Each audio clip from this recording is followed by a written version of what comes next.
India's budget announcement is all set to start in nearly an hour or so. The government is under pressure to fight slowing demand and growth. We dive into the broad expectations from the Finance Minister's announcement in this next report. Take a look. The government is expected to extend its 2024 budget priorities and themes to ensure policy continuity and boost investor sentiment. Beyond the regular public rhetoric, the expectations raise several questions on the budget math. Still, the broad expectations are focused on boosting growth and consumption, tax relief, infrastructure, and capital spending, and last but not the least, fiscal discipline.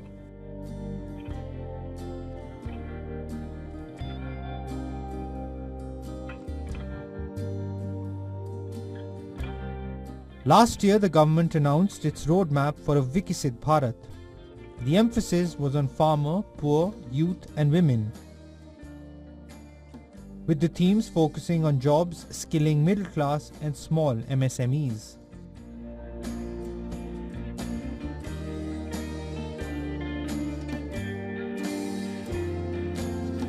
On its employment focus, the government introduced three major schemes, with the focus on first-time hires and new employees, including incentives for employers to create jobs. The mantra listed last year was first-timers, job creation in manufacturing and support to employers.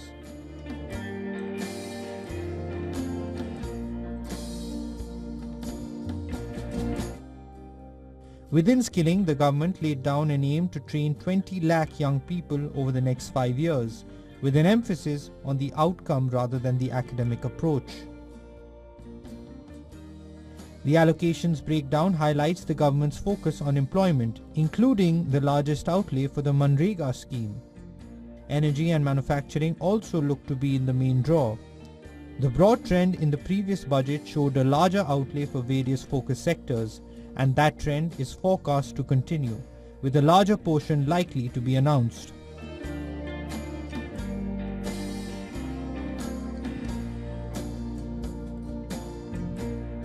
However, the questions doing the rounds include where the government is going to find the money to fund its large spending plans. Business Bureau, WION World is One. And for more on this, we're now joined by D.K. Joshi, Chief Economist at CRISIL Live from Mumbai. Thank you so much for joining us on the broadcast. Thank you for having me.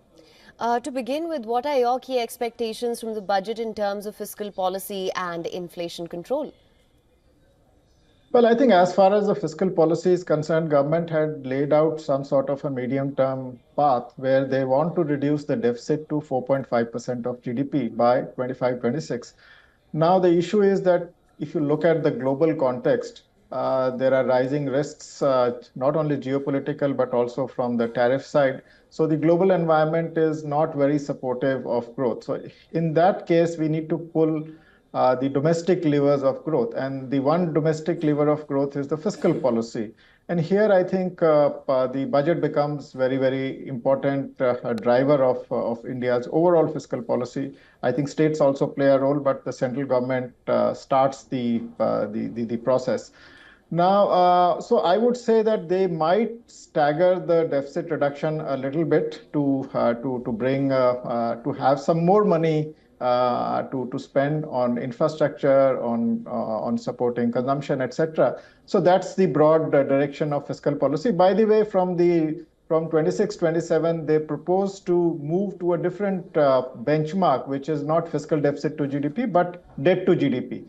Now, coming to your second part on the inflation, well, I think if you look at the dynamics of inflation in India, it's largely food-led. The non-food inflation is merely 3.1%. So food inflation problem has risen because of changes in climate. You have your rain pattern shifting, heat waves, etc. All those impact agriculture productivity. So I would say that you need steps to ensure that the food inflation remains under control. So because it has a large weight of about 46% in overall basket. So without controlling food inflation, you can't control overall inflation. Here, I would suggest three measures. One is, I think, you need climate resistant crops. We're already developing them. We need to press the pedal hard on that. Second, I think we need food processing so that we can smoothen the prices. Food processing essentially means that you have food supplies, particularly perishables, available at the time when there is volatility. So I think that can help. And then finally, I think you need the cold supply chains. With this extreme heat, etc., the spoilage in vegetables and other perishables like fruits rises. So I think if these three things are focused on, I would say that will offer a durable solution to inflation control in India. All right. And that being said, just to expand on this further, what can the budget do to push up the investment cycle?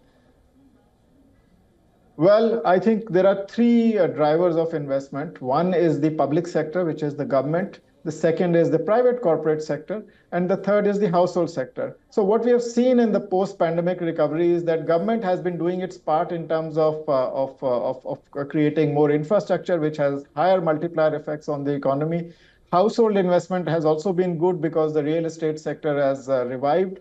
Only the corporate sector, private corporate sector investment is a bit on a slow lane. Now, I think there are two things that can be done. One, I think the government investment targets, I think they're not being met in the last 2 years. So I think we need to have projects which are shovel ready so that whatever government commits in the budget is able to deliver that on the capital expenditure front.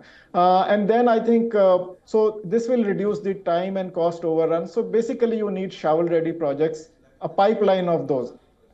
Now coming to private corporate investment, I think corporate sector is in very good health. I think the balance sheets are good. The capacity utilization has risen somewhat. I think despite these things, despite government having cut the tax rates for the corporates and this also having a PLI scheme, I think the corporate investment has been a bit slow, and that's to do with the very uncertain environment that we are dealing with right now. Now the tariff, there is a fear of Chinese oversupply, and then I think the domestic corporates are a little worried on that front that whether they'll be able to compete or not. So you need a very clear tariff policy from the budget, which will give some kind of a direction on how the inputs will be taxed, how the intermediates will be taxed, and how the final goods will be taxed. So I think once you have that, I think that gives a certain uncertainty, that reduces the uncertainty for the private corporate sector.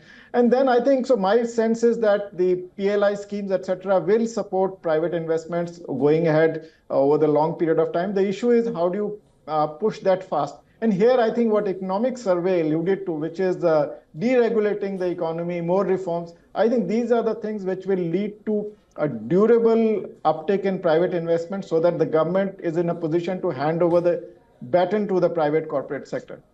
All right, and there is a significant slowdown in consumer demand. What's your take on this, and what measures would you suggest for that?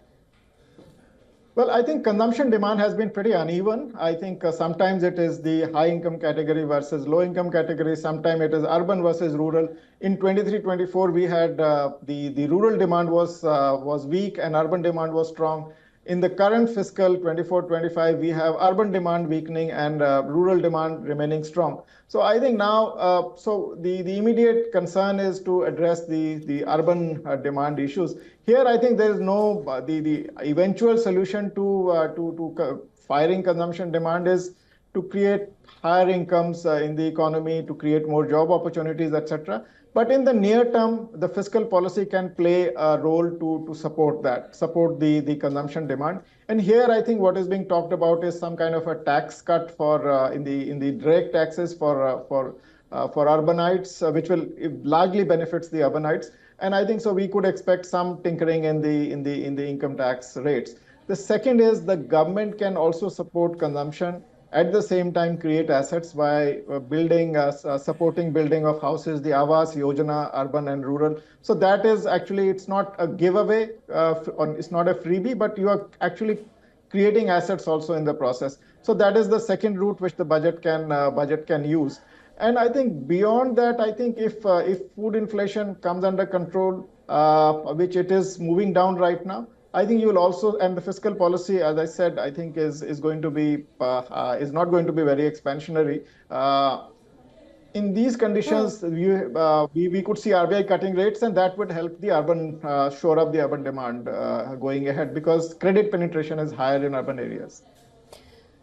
Right, and of course we know that the growth estimates appear to fall in line with the IMF's projection. That's about 6.5%. Do you reckon that will suffice in aiding the effort to be a developed nation by 2047? Well, I think as going by the current definition of developed nation, I think you'll need a much faster rate of growth than the current rate of growth. I think you'll need maybe close to 8% GDP growth. By the way, the definition of advanced countries in dollar terms, which includes your nominal growth, which also includes how the exchange rate behaves. So there are various factors that come in, but the growth is fundamental, how fast the economy grows. And I think I believe that we need to grow a bit faster than what we are witnessing currently. Right, and what's your view on the government's plan to bring down fiscal deficit? Well, I think it will be a gradual process. I think the correction in fiscal deficit has been quite remarkable. It was 9.2% of GDP in during the pandemic time. Now it has come down to this year. I think we'll get the numbers soon, but it will be below 4.9% what the government budgeted. And I think the target is 4.5. But as I said, it could be a bit staggered, given that you need to press domestic levers, fiscal levers to push growth up. So the fiscal path, it's on the consolidation, but the speed can vary. So far, government has been fiscally conservative. They have always stuck to their targets. Let's see in a few hours whether government is going to do that or is it going to relax its targets. All right. Well, Mr. Joshi, thank you so much for joining us on the broadcast with your insights on this. Of course, how things pan out will be clear to us in a short while from now. Thank you so much. All right, and for more on this, we are now being joined by my correspondent, Dharamjot Kaur. Thank you so much for joining us, Dharamjot. Now, the skies appear to have cleared quite a bit since our last discussion. I'm hoping that's had a positive impact on your outlook and expectations from the coming budget. Well, hope can always remain high, Haim. It's the fundamental of life. So yes, the weather is clearing out quite a bit. The jackets are off. The sun is up. In an hour from now, I think we'll get more clarity with respect to how much of the Indian taxpayers' hopes and aspirations have been met by the finance minister. So yes, in just a short while from now, in an hour exactly, the finance minister Nirmala Sitharaman will be presenting her 8th consecutive budget, a historic landmark indeed for her tenure. We just saw a short while ago that the finance minister has arrived in Parliament, so things are definitely kicking off in a short while from now, Haim. Right, absolutely, Dharamjot. That being said, when we talk about the overall outlook, what do you think are going to be some of the major areas that are going to be in focus or see corrections or changes this time around? Well, Haim, there's a bit of a split verdict out on that with respect to what industries or what areas in particular will see any sort of massive policy change or announcements. Agriculture has always been in focus year on year. It's one of the biggest sectors with respect to the number of people it employs and contribution to economy in India. Having said that, we've seen certain demands, certain policy discussions that have been made with respect to the minimum support price, with respect to crop rotation, other infrastructural changes that farmers feel are necessary to ensure that they have more money in their pocket at the end of the day. What kind of policies are announced on that front? Of course, we'll find out in about an hour from now. Real estate sector has always been, a key point of discussion every other budget. Also, interestingly, if you noticed this time, Haim, the economic survey had, a lot to observe and say about artificial intelligence, given how the scenario is panning out globally. A few days leading up to the budget, we also heard the IT minister talk about how India is planning to set up its own domestic infrastructure with regards to artificial intelligence. and that in about 10 months from now, we will have certain infrastructure, certain departments in place to ensure that India has its own, its own domestic say with respect to AI on the global level. How much of that pans out, what kind of announcements are made with respect to AI, since especially because, the electronics industries are demanding that India take a robust stance on that matter. That is also something to keep an eye out for him. So these are definitely some areas that people will be watching out closely. Of course, income tax, the big question that's on everyone's mind. Whether or not there will be some relief granted to the salaried class of India, that is the biggest question of all him. All right, of course, Dharamjot, discussions around this will continue through the course of the day. Thank you so much for joining us for now.